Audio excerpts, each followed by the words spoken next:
back. Today we're going to be learning about class Amphibia. Okay? Now, amphibians are really cool creatures with very unique features that go accordingly to their lifestyle. Okay? Now, before we start, remember that you have access to these slides in Schoology and that I attach videos in the presentation that I'm not going to be showing during this video. But you guys have access to them and you can watch them when you are actually studying these slides. Okay? So let's go back to class Amphibia or amphibians.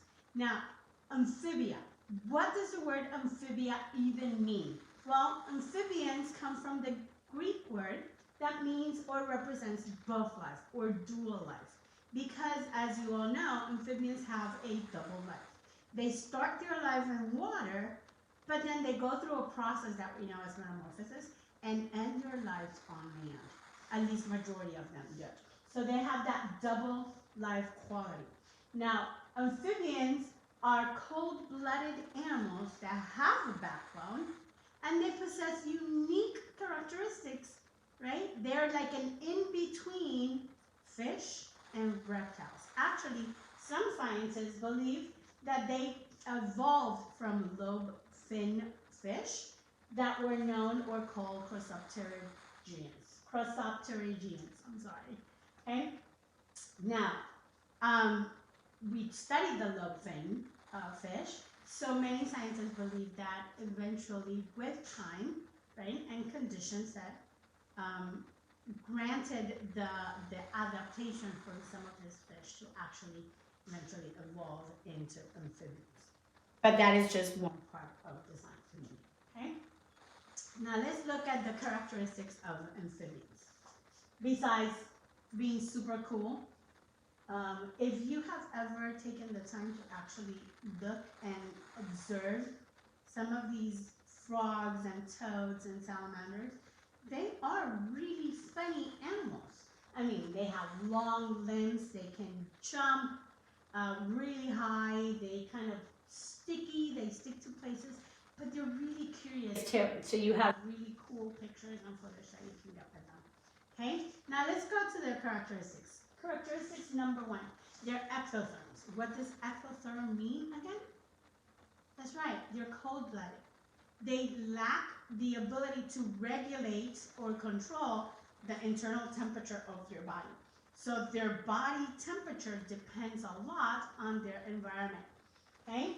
So here we have some really cool pictures. This is a frog, this is a newt. Here we have a caecilian that we're going to be learning about them. One of the issues that they encounter is that if it's really hot outside, they can dehydrate really easily.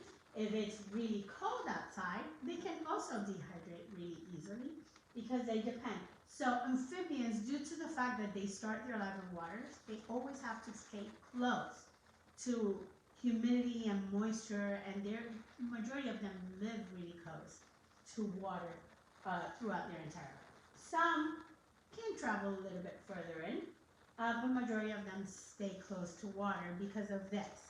Let's look at the characteristics that they have for breathing. They're really unique animals. They do not have just gills or just lungs. They actually have, because they go through the process of metamorphosis, they have the ability to develop, right? They have gills, lungs, skin, and mouth in order to breathe and to stay alive. Now, when they're young and they're living in the aquatic stage, they have gills in order to breathe. Once they have developed and they're out of the water, they have lungs. Although it's really important to mention that their lungs are small for the size of their body, which means on lungs alone they cannot survive. That is why amphibians have a really thin, moist skin that allows the exchange of oxygen and carbon dioxide to occur through their skin tip. And for a good portion of them, you're going to always see them with mouth open or constantly opening and closing because they can also do the exchange of oxygen and carbon dioxide through their mouth as well. Okay, so they use their mouth cavity, their skin, their lungs when they are living on land. When they're living in water, then they stay true to their gills until they're no longer available. okay? Another characteristic is that amphibians are oviparous. What is oviparous again? For those of you that know it, oviparous, right, is the fact that they lay eggs outside of their body. However, fertilization itself can be internal or external. It depends on their species, okay? The laying of eggs occurs outside of their body, okay? Because their eggs, which if some of you have seen them, they look like this. It looks like these jelly balls that you can see. They're actually clear or see-through. You can actually get to see the fetus or the embryo inside of it, okay?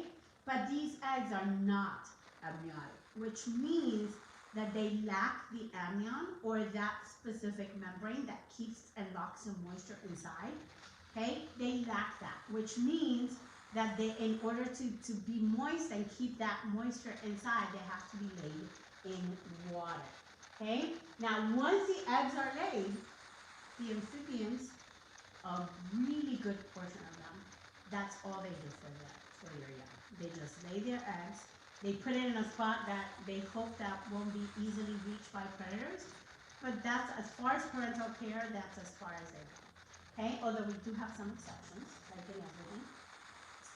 Amphibians also have really cool adaptations due to the fact that they start living in one environment and then develop adaptations to live in another. They have prominent traits and adaptations that help them survive in both water and land environments. Okay? They have moist, smooth, thin skin with no scales, which allows them to breathe in and out. Okay? And their feet are really unique. Depending on the species, you're going to have different types of feet, but one thing that they all have in common is that they have webbed feet. Okay? That allows them to swim better and to climb better and to adapt to that environment, right? That humid, moist, aquatic environment. But also, their legs, if you look very good, they lack claws. So, they are really good climbers, but only because they're sticky, not because they can actually climb using claws. So, they have webbed feet with no claws. Those are cool adaptations. Now, like I said, they're ectotherms, right? So if they're ectotherms, they are highly dependent on the temperature that is surrounding them or in their environment, which means that on really hot days, they're in danger. On really cold days, they're also in danger. So they develop some survival strategies. Among them is estivation. Estivation is when it's super hot and dry, they tend to bury themselves in mud or cool soil in the shade, and they go really deep where it's colder so that they can actually help regulate that temperature. Okay? And then when it's really cold, they go into hibernation, which pretty much encounters the same thing. They, what they do is that they often bury themselves in mud or in leaves or in cold soil in order to preserve a specific temperature, and they go into a stage of dormancy until the conditions and the weather is better and favorable for them to be able to survive. I mean, we live in Florida. There's tons of frogs and turtles here, but we don't see them at noon. Most of the time, we see them really active at nighttime, at dusk, and on dawn. Why? Because the temperatures are cooler in that sense, and the moisture is super high. So they can survive and be very active at nighttime. But during the day, they tend to bury themselves in the rocks, under leaves. They go into the cooler sides of our backyards, and they stay there until it's favorable again at night. Okay? Now, like I said, they have dual life, right? So they go through this process of metamorphosis. Here I have a diagram of what metamorphosis entails. Now, you guys have heard metamorphosis before, you have learned about it. So I'm going to go really quickly over them. We just emphasized that their eggs are not amniotic, so that means they have to be laid in water in order to keep that moisture. Okay? Now, as those eggs, the embryo starts developing. When the embryo is ready to come out, then they hatch and they have that aquatic larva stage that we have named tadpoles. Now those tadpoles really unique because we can catch tadpoles when we go fishing, or we can see them in our homes, in our backyards, if you have a pond, a lake, or something like that. Okay, but those tadpoles, they have different sizes. When they're really little, that means they're really young. As they grow, that tadpole gets bigger, and we can even say fatter, right? Because it's transforming internally as well. So the tadpole grows. Well, they're really young, you get to see gills on the outside, especially behind their eyes. That's where their gills tends to be. As they start growing and maturing, the gills look like they're shrinking. It's not that they're shrinking, it's that the body is actually growing. Okay? The tail itself starts reducing or getting shorter. And the head part of it starts to change a little bit that shape. It starts to morph. Okay, until it starts to see, we start to see legs appear and form. So as the legs form and they start appearing, that tail keeps shortening, and then the body itself starts taking the shape that we're going to see when they're a full-size adult. So they start in an egg, a young larva, small with big gills. Then we see that the larva has increased, the gills have remained small, and then we start seeing legs appear, the back legs appear before the front legs, okay, and then that tail starts to shorten until they're ready, right, to just come out. And then you have the adult version of a frog in this case, okay? Now, amphibians have groups among them, right, because there's a good variety of amphibians, and they represent, but like we said, amphibians fall between fish and reptiles. They're right there. If we look at the cladogram, we see that they have a vertebral column, they have jawbones, they have four legs locomotion, but then the difference here is they still do not possess amniotic eggs, so that is why they fall into that category between fish and reptiles. So they share some characteristics with both of these. Okay, now here are the groups of amphibians. You have the frogs, the caecilians, the toads, salamanders, and newts. Now toads and frogs fall under the same order. Salamanders and newts, they fall under the same order. And then we have the caecilians, which some of you have never seen before. Some of you know what these are. We live in Florida, we have these guys here. Okay? Now, biologists have identified about 2,375 living species of amphibians, and they have classified them or put them into four specific orders. We have the order of Anura, the order of Urodela, the order of Apoda, and the order of Trachostoma. These are the four orders, and I have included here what specific animals are found in each order. Now let's start with the order of Urodela. Urodela or Urodels, these are the ones that look mostly like a lizard. Here we're going to find our salamanders and our newts. Now here we have a good variety of pictures for you to show. They are really colorful, pretty. They have really pretty patterns on their skin. The difference between them and a actual lizard is that when you look at them, their skin, you can tell that the skin is almost like if it was wet all the time. Okay, they're often confused with geckos, but they're not the same. Okay?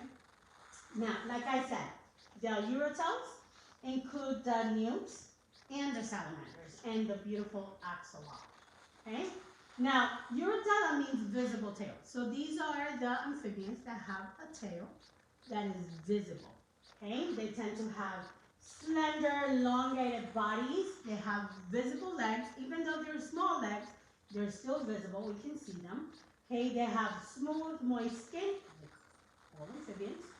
And their adult life is spent most of the time on land.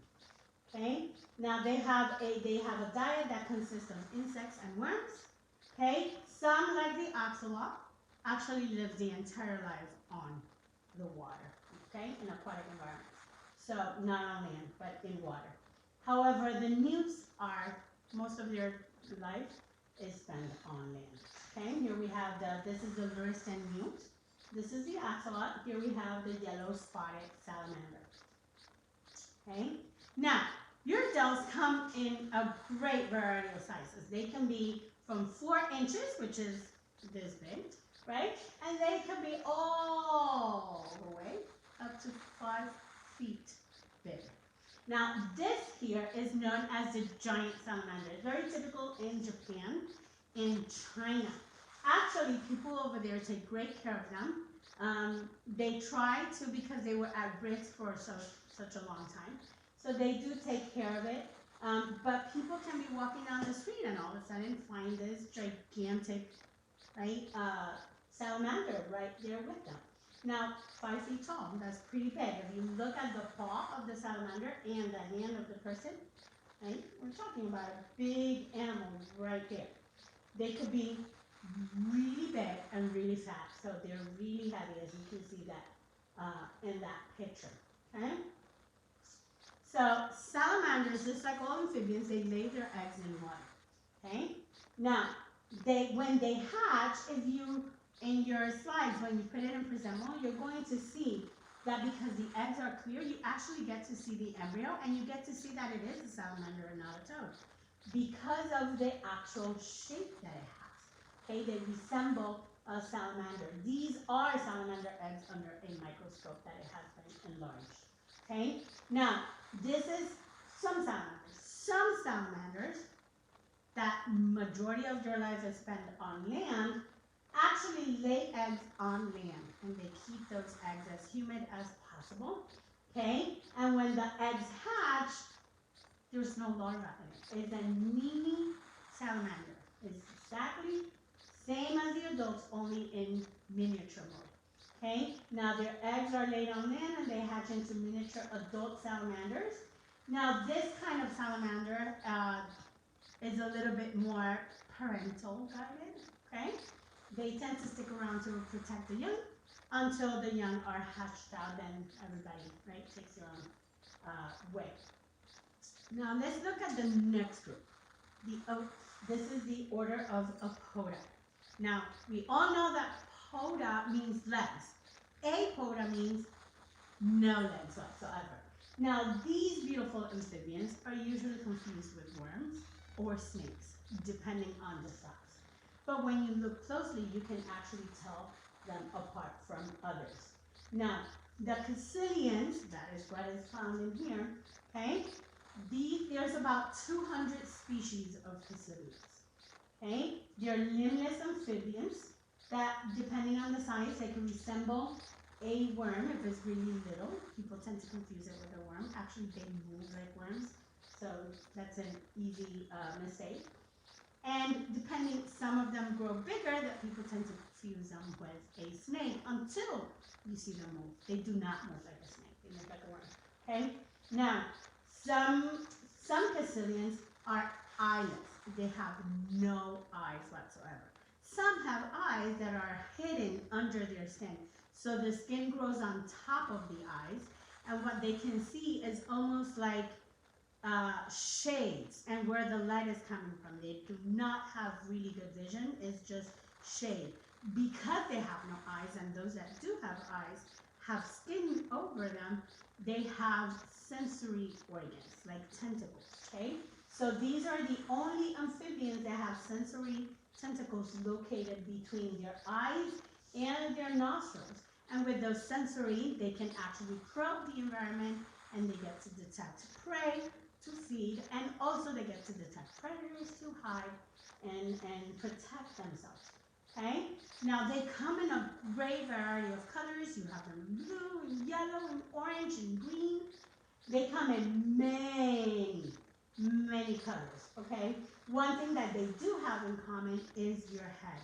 They have a head that is shaped and designed for digging and burrowing because they live underground, okay? They have a thick skull with a pointy snout that they get to move dirt better and effectively so that they can actually make their homes and find their food, okay? Now, one thing that you will see is very typical like a worm, right? One thing that differentiates them really well with the worm is their mouth. Okay? Now, caecilians have dozens of needle-like teeth. Okay? Because even though they filter the soil, they eat soil, they're eating soil in order to find invertebrates. Okay? They can eat other worms. They will eat worms. They will eat some of them, if they're really big, they will eat pretty much anything that will fit in their mouth or that they will find a way to catch. Okay? They can grab lizards, they can grab snakes, they can grab worms, invertebrates, insects, anything that they do. Doesn't matter what they eat, they will swallow it whole. Even though they have teeth, what the teeth does is that it ensures that the prey doesn't escape. There's one stuck in there. But they will eat the prey whole, no matter what it is. Okay? Then their digestive enzymes will kind of take over from there. Okay? Now, caecilians are the only amphibians to use internal insemination, very much the same as worms, like we were taught when we studied earthworms. Okay, they can give birth to live young, like this one. They can also lay eggs. Okay, now they have a 25% of them lay eggs, and a 75% of them give birth to already developed offspring. If you look at the pictures. Okay, now caecilians are one of those amphibians that will provide for their young until the youngs are out. Okay, because they give live birth, then they're constantly providing food for their young. Once the youngs are outside and they have given birth, then it's almost like they will provide for a very small amount of time, and then each caecilian is on its own. Okay, let's look at the order Trachostomata. Now, Trachostomata is very unique. There's not a lot of species in this one. It's the one that has what we know as tailed aquatic amphibians, like the siren and the pseudobranch. Okay? Now, the difference between these and the ocelot or the salamander that we see is that trachostomes have only two limbs.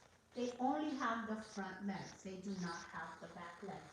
They look like an eel on the back side of it. If you actually look at this one, the whole animal is going around, okay?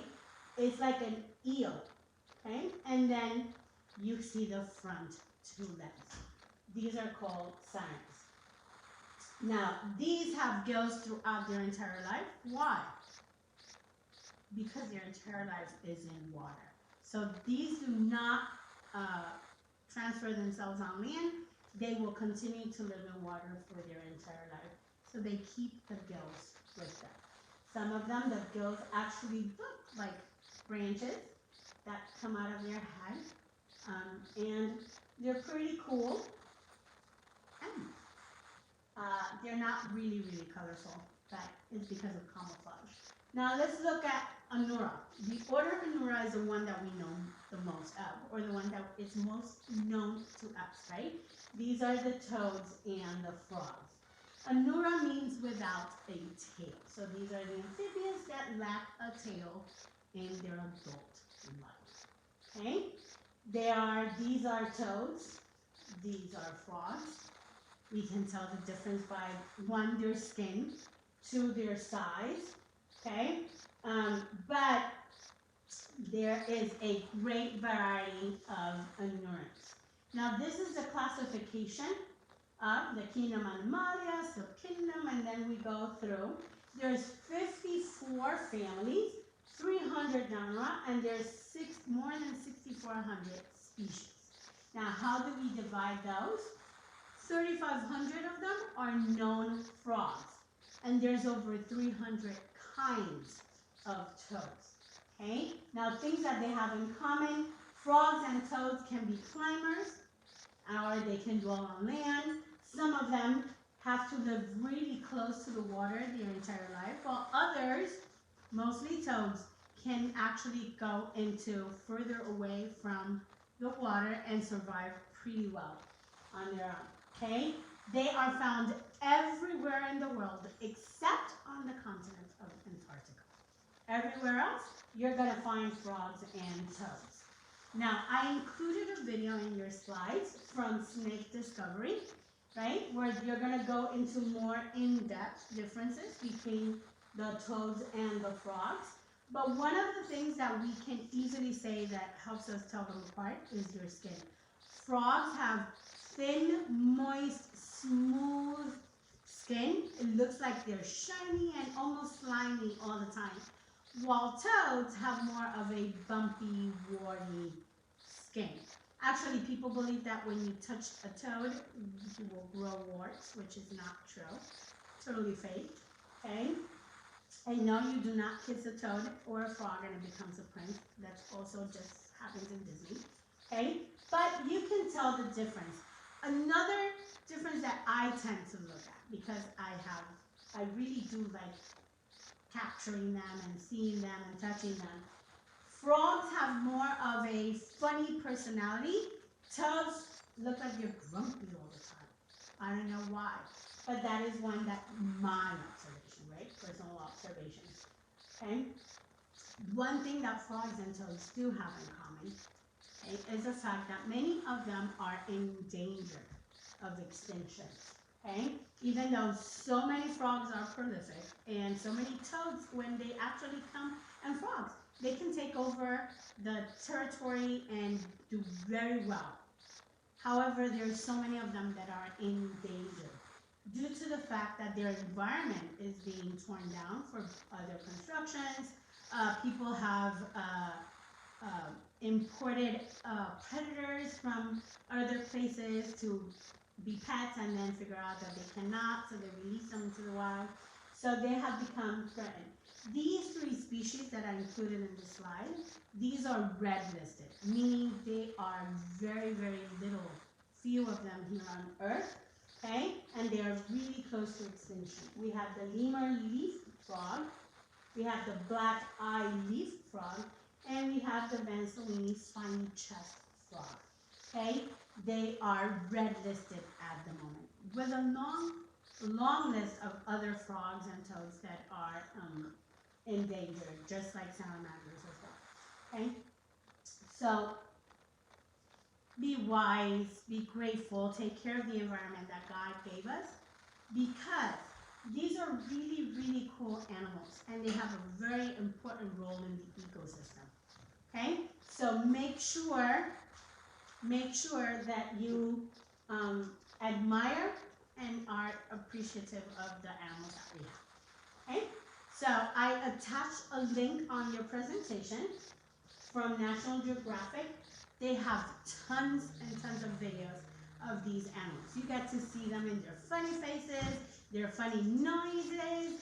You have a singing competition among toads. You get to see them do yoga and exercise. They're really cool to see. So please go into the slides and click on that link for you to see these really cool videos and learn more about the animals that God has entrusted us.